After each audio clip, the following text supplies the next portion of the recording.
Have a listen to this. Have a listen to this.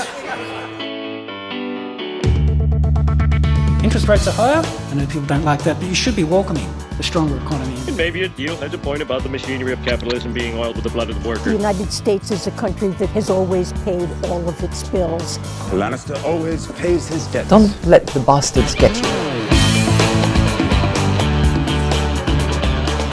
Hello and welcome to Comedian versus Economist. We demystify the world of money and help you get a handle on the bigger picture. My name's Adam and we're joined as always by my little older brother and real-life economist, Thomas. Hi, Thomas. Yeah, g'day, Adam. How you going? Doing very well, thank you. Had a busy weekend. Went to the Moscow Circus. Ooh. Took the kids to the Moscow Circus. Wow. Yeah, not quite the same since the sanctions, but... Ooh. When do you reckon the last time the Moscow Circus was actually in Moscow? They've been here since the 60s, haven't they? Yeah, I think it is an Australian-owned company. It's actually nothing to do with Moscow anymore. But still, seeing all of those little clown soldiers coming out of the clown tank was quite entertaining. Massive show, Thomas, coming up as always. Utah, a whole US state is suing TikTok for existing. Unless you've been living under a rock, you'd know that the 2023 Nobel Prize in Economic Science was awarded last Monday. We've got all the goss from the red carpet to the after parties. And could astronaut be the latest look for summer? Prada thinks so and has gone long, really long spacesuits. But first, traders this week were yelling Birkenstocks after the Birkenstonk IPO.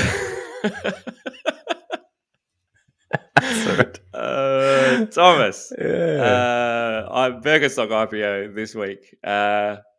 How'd that go? Birkenstonk. Birkenstonk? Yeah. Yeah, no, it was a flop, unfortunately. Nah. Yeah, flip-flopped. Yeah. Birkenstonk flip-flopped. Yeah, they raised 1.5 billion in an IPO, so pretty big. But on the opening day, it was down 11%, and just checking this morning, it's down 22%. So IPO price of $46 a share, now it's down to 36. So a little bit disappointing. I think I know where they went wrong. I think it's that they went all in sandals. I don't know that like if you're going to have a one product to just shape a whole company around, sandals, never been cool. And even though I get that they're kind of cool. Yeah. It's still sandals. Yeah, Crocs listed on the New York Stock Exchange too, though. Did they? How'd they go? I see a lot of people wearing Crocs now, a lot of the cool kids. Don't know, couldn't tell you. I've got a pair of Birkenstocks. I might surprise you to know. Oh, really? And I hate them. Oh. I actually hate them. I call them stone catchers because that seems like your standard rubber thong, which I quite enjoy, always have, real traditionalist. The big advantage with the rubber thong is the stones they just fall out when you walk. Yeah. Even if you get a stone, they've got somewhere to go.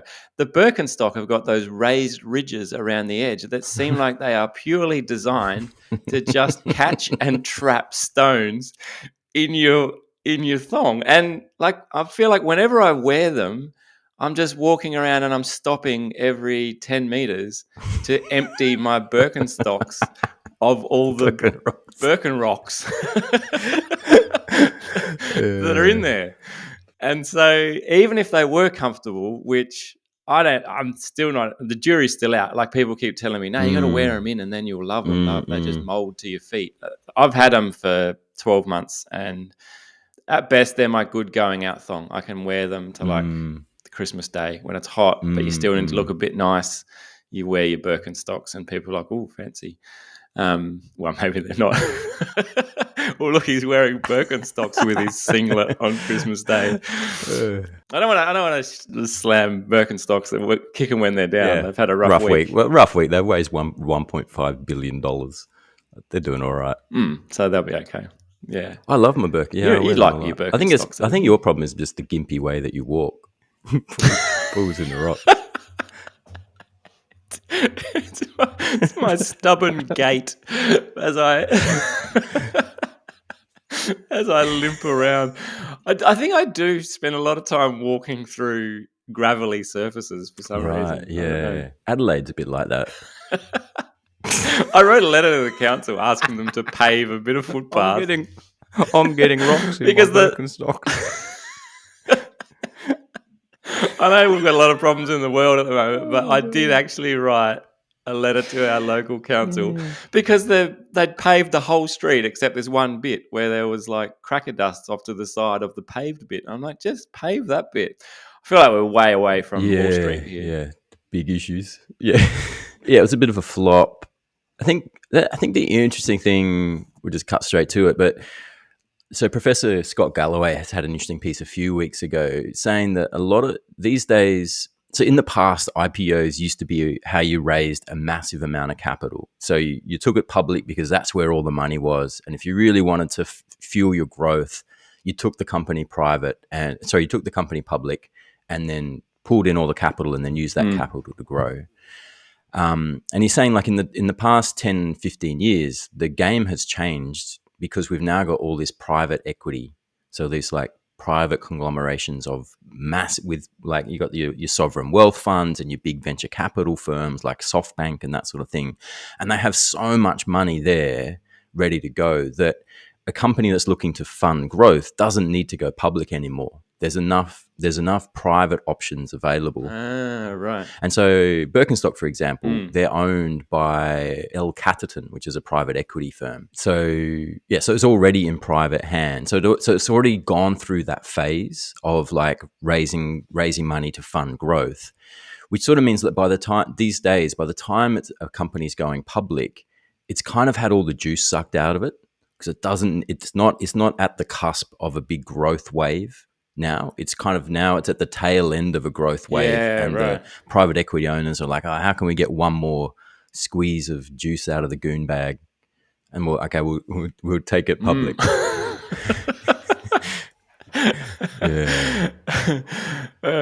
Yeah, right. So like when Google went public, before it went public, it had raised just $26 million from private equity, so almost nothing. Right. Netflix had raised 102 million. Scott Galloway saying like last week there were $600 million venture capital deals closed. So private investments worth over 100 million. 6 of them in the last week. SpaceX, which is massive, that's raised $9.4 billion across several rounds, and none of it with going public. That's all private money. Yeah, okay. So if you can raise $9.4 billion, what's the logic of going public anymore? Because you don't need that massive injection of money to fund growth. And I think that's why we've seen people now talking about the troubled IPO market, and there's been a number of flops like Instacart last month, and there's a whole bunch of them, but it's like, yeah, like he's saying like, well, the game's just changed. The IPO isn't what it used to be. And so if you're investing in an IPO, you kind of invested after all of the juice has been sucked out of the deal. So I did hear that the Birkenstock thing though was that the family, because there was a family-owned business, Birkenstocks, but apparently there was like a ton of infighting and like people not getting on in the family. And so I think the private equity firm, maybe in this case, someone said, "Oi, you guys can't manage this anymore. Like, the company's it's going to turn into a basket case. Like, yeah, lovely basket, like really well made leather, soft leather handle." Yeah. But a basket case nonetheless. So that was one of their justifications for going public, was kind of going, look, we're just going to put this in the hands of the people and not in the hands of these sandal-wearing family. Yeah. So where to from here for Birkenstock? No idea. Yeah, I don't know. I mean, I think it's more interesting what it says about IPOs now. And I think, I think we haven't caught up to the reality of what IPOs are now. Yeah. And like if you're investing in an IPO, you need to be aware, you need to be looking at how much private money they've raised, which tells you how much of the juice has been sucked out of it. And I don't know, it might actually be dead. Like it's just like private equity has found a way to organize itself into massive amounts now, which wasn't the case, 15 years ago. So it's just a different game. Are we going to see? So private equity is one thing. Like, can there be like like, how do I get in on it? So, like, how do I get into can I get into it? Like, you can't get in as a punter, can you? Like, because it used to be like you do it through the share market. Like, I can buy Birkenstonk shares, but as you say, now the juice has been sucked out of the stock before it's even launched. Now I want to get in early. Like, surely we can crowdfund something. Isn't there like a GoFundMe campaign or something we could come up with? Go fund a community garden, like, but an actual community private equity. Right, yeah, firm. like a crowdsource a SPAC kind of thing. Yeah. Yeah, exactly. Maybe, but then you need someone who knows what they're doing, managing it. Yeah, I don't know. I think that's probably right. Oh, that counts me out. That's probably you might see like the democratization of private equity. Surely, some kind of fund offering that in the next 5-10 years. I reckon let's name that as a prediction from CVE. Okay, some democratic version of private equity in the next 5 to 10 years. Have to happen. Have to. I just nominate myself not to be in charge of it. I second that motion. All right, first meeting done. Unanimously decided that Adam will not lead the democratized private equity firm. All right, Thomas, the state of Utah is suing TikTok. What are they upset about? Yeah, TikTok is too good, apparently. They're accusing it of harming children by intentionally keeping young users spending too much time on the app, unhealthy amounts of time on the app. Don't disagree. But it was also exactly as it says on the box, right? Like, that's exactly what they kind of advertise that they do. I think this is why it is interesting that it's kind of saying, like, because really what they're attacking is not so much TikTok as the business model of TikTok and the science that goes into app design, right? Because it's not just TikTok, right? Like, it's all the social media apps are working with the same science of like creating addictive gameplay kind of thing. So it is interesting that we're going after TikTok. Utah's following, I think, Arkansas and Iowa. Right. They're also suing TikTok. Interesting. So why are the states getting in? Like, why is this happening at a state level? I think in America, the states are in charge of consumer protection. Ah, okay. So they're saying it's a consumer protection sort of issue.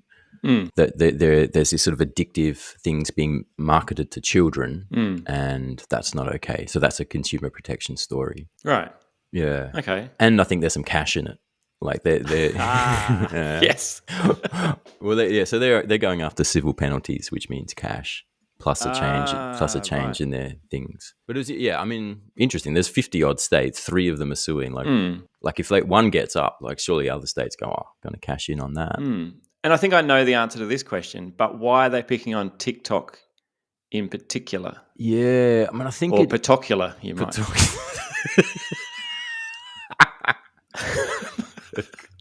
That's quality comedy. I think that it's a Chinese company definitely helps. Arkansas is going after Facebook or Meta as well. Oh, yeah. So yeah, they're also there. Maybe like they're saying like TikTok doesn't do such a good job of protecting children. So it's really it's interesting. Like your Utah's Attorney General said, it's highly powerful algorithms and manipulative design features, many of which mimic features of slot machines. And young consumers are becoming hooked. It's like, well, that's true of young people, but it's also true of regular people. So and true of slot machines. And true of slot machines, exactly. Like, why don't we? Are they getting rid of those as well? I think that is the inconsistency, right? Like, like we're kind of saying, like, children are too young to protect themselves from addictions of gambling, like addictions. But it's not clear to me that adults are, really resourced to protect themselves from gambling, like addiction. That being said, Utah, I think Utah is one of the more conservative states. Like you've heard of police state. It's the fun police state, I think, Utah. They have really strict, like there's no gambling of any kind allowed in Utah. Is that right? Wow. It's Mormon, right? Is that right? It's part of the Mormon belt? Yeah, right. I think so. They got really strict alcohol laws too. So right. It's illegal to buy a drink at a bar or restaurant before 11:30 in the morning. Oh. Illegal. Wow. Well, get this. Beer kegs are banned in Utah. What? Wow. Beer kegs. Obviously, I don't know. I don't know what the rationale is. I was reading this when you told me we were talking about Utah. I found some fun facts about Utah. You can't enter Utah with drinks in your car. Wow. So you can't have an esky and drive from whatever's next door to Utah into Utah. And you can't ship alcohol to your house. So Wow. Oh, there you go. yeah. So I think they're pretty conservative. So it's kind of no surprise in that sense that they're like, we don't want this gambling type, anything of a gambling nature, and then take that and then go, we definitely don't want this that looks a lot like, has all the traits of like a gambling thing targeted at children. So maybe that's... Yeah. What did TikTok say about all this? Have they... Well, yeah, the CEO responded in a duet. It's just as the Attorney General speaking, it's just like side by side screen, him just shaking his head going, no. He's just watching, see my reacts to the to the Attorney General. Right. No, that makes sense. Yeah, but it was only 20 seconds, and then so he couldn't get much of a point across. That's all he needed. What are the implications, if any, then for other apps then, and app design in general? Like, is everyone going to have to change? Can we go like, let's stop doing this at all in apps? I mean, I think this is where the psychology of apps I think is getting very interesting. Yeah, if you ban TikTok on these grounds, like all of the science of TikTok's been developed through other games. So like, if you ban TikTok, surely Candy Crush Saga is next on your list, or literally anything. Angry Birds, Duolingo, Party Poker, Duolingo. Yeah, Duolingo, man, it's totally gamified. You win gems every time you do a lesson. Oh, yep. Well, yeah. You get you get an disappointed owl messaging you if you miss a lesson. So I've got a 9-year-old daughter at home, Lily. She's learning Gaelic through Duolingo. Like, she's just got this fascination with Ireland. I don't know where it's come from, but she's got a fascination with Ireland. She wants to go there. She's already looking at boarding schools, which I'm fully supportive of. But she's been on the internet and she's been learning Gaelic using Duolingo. And I was like, oh, that's a good activity. Like, that's harmless. But now you're telling me it's all gamified. But I'm not worried about that being gamified, because it's kind of, you do want some little incentives to... Well, I mean, that's the idea. Or we're saying we can't gamify anything anymore because it's too much like gambling. How about we just get rid of gambling? I feel like we're tackling this at the wrong end of the stick here. We're creating too many things that are like gambling that are going to encourage gambling. Why don't we get rid of gambling? Yeah. Well, no, I think with TikTok, with social media, is we know that it has a big impact on mental health, on physical development, on self-esteem. So it has all these negative effects. I don't know that's been demonstrated with Duolingo, or even with Candy Crush Saga, that it's impacting. So I think it's not so much that it's addictive; it's that it's addictive plus physically detrimental. And I think the big difference between TikTok and Candy Crush 2 is the social element. Like, it's seeing other people. It's then seeking. And I'm no psychologist, obviously, but it's then seeking the approval of others. It's getting the reacts from other people, getting the likes, getting the comments, getting whatever it is. And so that, like, it changes then from gamification to something more like social, and then there's bullying and all the other stuff that comes with those platforms. So I think, and I think that's where a lot of the addictive kind of nature of it comes from, is that need to then go like, oh, I published a video or whatever. Now I need to check back in every 20 minutes and see how many views it's got, how many likes it's got, or whatever. Yeah, that's right. I mean, yeah, so there's two things. There's the gamification and the addictive nature of it, and then there's the impact of the product itself. And which is sort of interesting, because it doesn't sound like TikTok's disputing the impact of the product. Like, the science kind of seems fairly settled. Like, social media hasn't really pushed back on the idea that I've seen that social media is bad for you. Yeah. So I think, it's the combination of those two. But yeah. I've really lent into it. Sure is. Here, watch a video on why social media is bad for you. All right, why don't we take a break here, grab a quick word from this week's sponsor, and be back with more Comedian versus Economist right after this. Welcome back. You're on Comedian versus Economist. We do ask you to rate and review the show, and often we say it, and maybe you're sitting there thinking, I don't think they're talking to me, they don't really mean it. But we'd love it if you did. So wherever you get this podcast, while you're listening to the second half, perhaps if you could leave us a rating or a review, that would be much appreciated. But Thomas, Nobel Prizes were handed out last week. CVE, did we win the economics E1? No, passed What? over again. I feel like only half of our show is really pushing the economics prize credentials. Yeah. Right. Well, who did win? The winner was a professor at Harvard called Claudia Golden, but she doesn't even have a comedy podcast. So. What? How can anyone even take her seriously? No, she won. Well deserved. Is the general consensus. Her work's famous for she's sort of an economic historian, and her specific focus has been on gender inequality, particularly the gender pay gap. Oh, right. Okay. Done a lot of work on that. Written quite a few books. Yeah, and sort of pioneering in that field. Sort of like saying like we talk about the gender pay gap now largely because of Golden's work. So I'm assuming, like, I haven't tuned into this for a little bit. Maybe I'm symptomatic of the whole problem. Why is there still a pay gap? I'm assuming there is still the pay gap, and she's researching it. So. Yeah, 13% across the OECD, Wow. which is exactly where Australia's is. Yeah.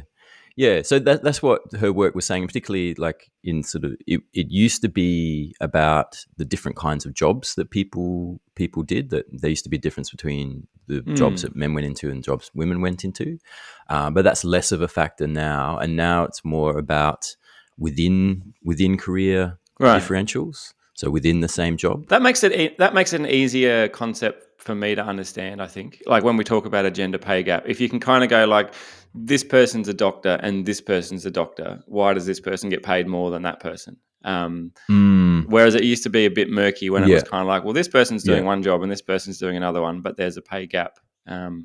Because you go, well, because you could dismiss it. I think you go, well, they chose a different career, or whatever. Yeah, no, the career definitely is. Yeah, within the same job, there's still a sizable differential. Right. Interesting that what she found is that when people leave university, pay rates for men and women are pretty much the same, right, and largely remain the same for the first few years of employment. You only start seeing a differential after a decade or so, and she's saying this is when people enter start having families, and that's when the pay gap starts to widen because women typically devote more time to childcare. The really interesting thing she talks about is saying we have these greedy jobs, what she calls greedy jobs. And these are jobs that require people to give more and more time to the job. And are like if you're going to saying like if you're a high paid lawyer or business consultant or banker, there's an expectation that if you're going to earn the real big bucks, that you're there for the job 24/7. Right. Yep. You know, and you're not calling in saying, "Oh, sorry, I've got to take the kids to soccer practice," or "Sorry, my toddler's at home sick. I've got to stay home." And so he calls them greedy jobs because they suck in. There's this expectation that they suck in all this personal time and own it. Right. And you get a very high pay rate because of that. Yeah. So that sucks in. And she's saying like, what happens is that the household, if your household has a male and a female in it, and the female's sort of remaining flexible, looking after the kids, it makes economic sense for that household unit to choose to abandon the 50-50 parental care roles and let the male breadwinner earn heaps of money, because the more that they just tap out of family life and give to their greedy job, the more money they're going to make. Yeah, that makes sense. So the job's greedy. I've gone the other way. I've just gone approached my work and said I want to go 4 days a week. So here I am. Right, and you're a kind of classic example because you've taken a pay cut and stepped down a role in order to be able to do that, right? And that's what she's saying. Like those higher executive level roles don't give you that option. You've got to be on call all the time. If the kids need something, there's the expectation that it's not going to be you that's calling into work and going like, I can't come in. Yeah, we've even got that expectation at home. If the kids need something, it's usually not going to be me that's capable of serving their needs. Yes, but you've carefully cultivated that expectation. In your No, thinking. it's just general incompetence. It's one of the few advantages. Well, Yeah, right. So, well, okay, where to from here? Are we going to be able to close the pay gap? well, she's saying until we get rid of greedy jobs and this, saying like households are bribed to move away from that 50-50, household works split. Yeah, right. Until we get rid of those kind of greedy jobs, it's going to stick around, and we're going to be stuck with it. Yeah. It's amazing that we even want the greedy jobs to begin with. I get some people are driven by a lot of money, and that sort of endless pursuit to just keep making more and more money. And that is the answer then to try and get rid of the greedy jobs and give people offer a better work-life balance? Or are we saying there are some roles, high-flying corporate CEO role or whatever, where the expectation is the company owns you for the duration of your employment, and if you don't want to do it, you will find someone else. Yeah, I think that's it. I think that's until that expectation shifts, then it's not going to happen. But if you're paying $200,000 for a lawyer, you don't want. Sorry, my toddler's sick, I can't come in. So there's also that expectation that needs to shift as well. Yeah, I feel like there's a sitcom or some sort of comedy series in that, like just this series of greedy jobs where people aren't fully committed to it. We need the best damn lawyer in the city. Well, we can't. He's on childcare duties today. Okay, Thomas, finally on the show. Prada, the fashion brand famous for suits, now they're expanding into a different kind of suits. What's going on? Spacesuits. They're going to start building spacesuits. Ah, nice. I'm looking forward to Paris Fashion Week. Yes. I mean, they walk out in some, like, it wouldn't, the worst thing is that someone walking out in an astronaut suit at Paris Fashion Week wouldn't actually raise an eyebrow. Everyone would be like, edgy. I like it. Yeah. Yeah, no, they're teaming up with a space company called Axiom Space, and they're being commissioned by NASA to design the spacesuits for the Artemis 3 mission. Oh, yeah? Yeah, so that's going to be Artemis 3 is the first crewed moon landing since 1972. So first people back on the moon, and it's going to put the first woman on the moon too. Don't tell me that's not the reason, the thing. Right? No. Okay. Good. No, they're not. Like, better better get some. look nice. You best look her best. Yeah, you want to think that's not true. I hope it's not. I hope true. by the time you've done your space engineering degree and you've gained the credibility in your field as a scientist to be flown to the moon, that it's not at all about fashion by the time you land. But also, why are we getting fashion designers to design spacesuits? I don't know. Well, so when I heard this story, my immediate thought was this isn't at all about this mission. That this is about the future of space travel, and they're kind of getting in now, right? Because at some point in the not too distant future, we've already seen what do they call it? Like recreational spacecraft that go to the edge of the atmosphere and whatever. Like space tourism is gonna be a thing. Yeah. And you're gonna need suits. And who's gonna be the first people to fly into space? Rich people, Thomas. Rich people are gonna be the first people to fly into space. Like Kim and Kanye aren't flying into space wearing Supre and cotton on. I'll give you the strong tip. They're gonna want the Prada spacesuit with the matching Prada space luggage.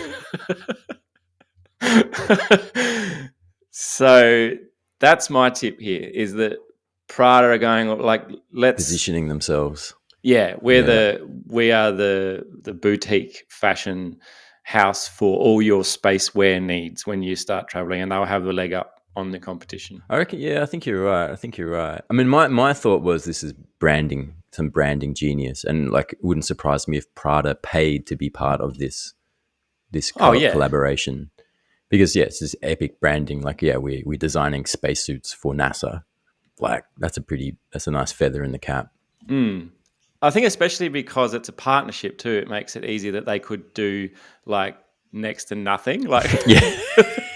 They just supplied the shoelaces on the space boots. The astronauts are wearing Prada shoelaces with their NASA designed everything else. And so if it's just a brand exercise to get their brand there, then I don't know. I haven't read any of the details, obviously. Axiom Space CEO Michael Sofredini, he's saying Prada's technical expertise with raw materials, manufacturing techniques, and innovative design concepts will bring advanced technologies instrumental.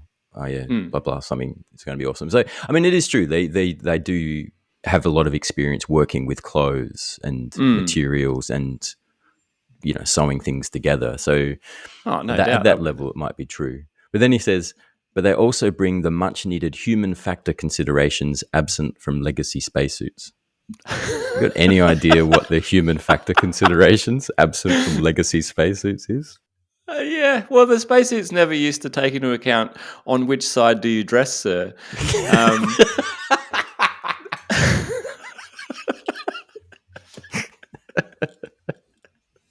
And could lead. If you're going to spend 3.5 weeks in space, you want some comfortable fitting boxes to be in. I'm just saying that you don't want to be dressed on the wrong side. Yeah, I think so. That's an important consideration. So Prada sponsors the Italian America's Cup yacht sailing team thing. Oh yeah.